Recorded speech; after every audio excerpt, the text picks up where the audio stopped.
السلام علیکم ناظرین، میرا نام ہے وقاص احمد۔ ناظرین، ایران اسرائیل جنگ میں ایران کی طرف سے پہلے دن سے ہی اسرائیل کے کو بڑے سرپرائز دیے گئے تھے اور بڑے بھرپور جوابی وار کیے گئے تھے۔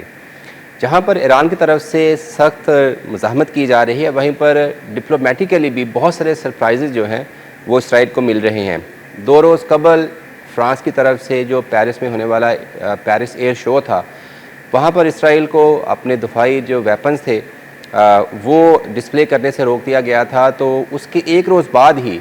فرانس کے پریزیڈنٹ نے یہ اعلان کیا کہ وہ خود سے، یعنی فرانس جو ہے وہ لیڈ کرے گا اس کنفلکٹ کو ریزالو کرنے کے لیے، اور فرینچ پریزیڈنٹ نے اپنے فارن منسٹر کو یہ ہدایت کی ہے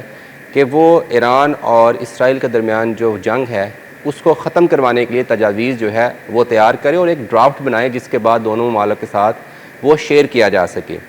اگر آپ ڈپلومیٹیکلی کینوس پہ یہ ساری صورتحال دیکھیں تو ایسا لگتا ہے کہ امریکہ کے برعکس امریکہ اور جو اسرائیل ہے وہ ہمیں ایک سائڈ پہ کھڑے نظر آتے ہیں، جبکہ برطانیہ اور یورپ جو ہے وہ ہمیں ایک سائڈ پہ کھڑا نظر آتا ہے۔ آپ اسرائیل کے جو حکمران طبقہ ہو یا پھر ان کے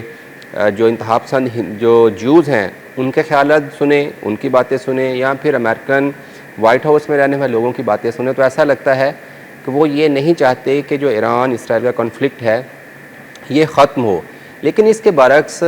یورپ میں جو سب سے طاقتور ملک ہے فرانس، وہ یہ چاہتا ہے کہ کسی بھی صورت اس کنفلکٹ کو آگے بڑھنے سے روکا جائے اور جتنی جلدی ہو سکے اس کا کچھ سفارتی حل نکالا جائے۔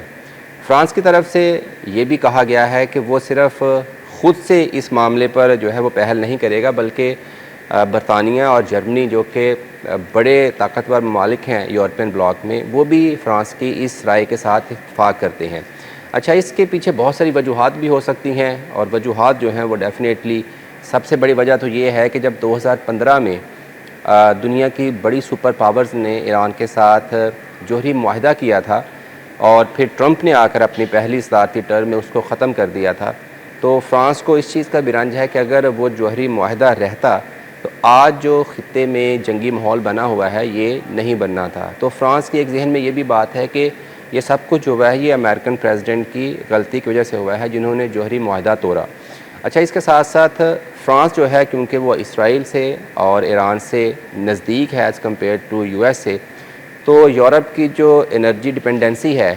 وہ رشیا کے بعد مڈل ایسٹ پہ ہے، اور فرانس کو اور یورپ کو یہ بھی خطرہ ہے کہ اگر یہ کنفلکٹ بڑھتا ہے تو ڈیفینیٹلی وہ روس اور یوکرائن جنگ کی وجہ سے پہلے ہی بہت ساری مشکلات کا شکار ہیں۔ اگر مڈل ایسٹ میں یہ کنفلکٹ جو ہے وہ پھیلتا ہے تو جو یورپ کی انرجی، گیس کی، پیٹرول کی جو ڈیمانڈز ہیں وہ شاید پوری نہیں ہو سکیں گی، تو ڈائریکٹلی یا انڈائریکٹلی یورپ جو ہے وہ اس کنفلکٹ سے جو ہے وہ متاثر ہوگا۔ تو اسی لیے ہم دیکھتے ہیں کہ یورپین جو بلاک ہے وہ فرانس کے صدر کی نگرانی میں ہمیں لگتا ہے کہ وہ ایک علیحدہ موقف رکھتا ہے دنیا کے سامنے اس مسئلے کو حل کرنے کے حوالے سے۔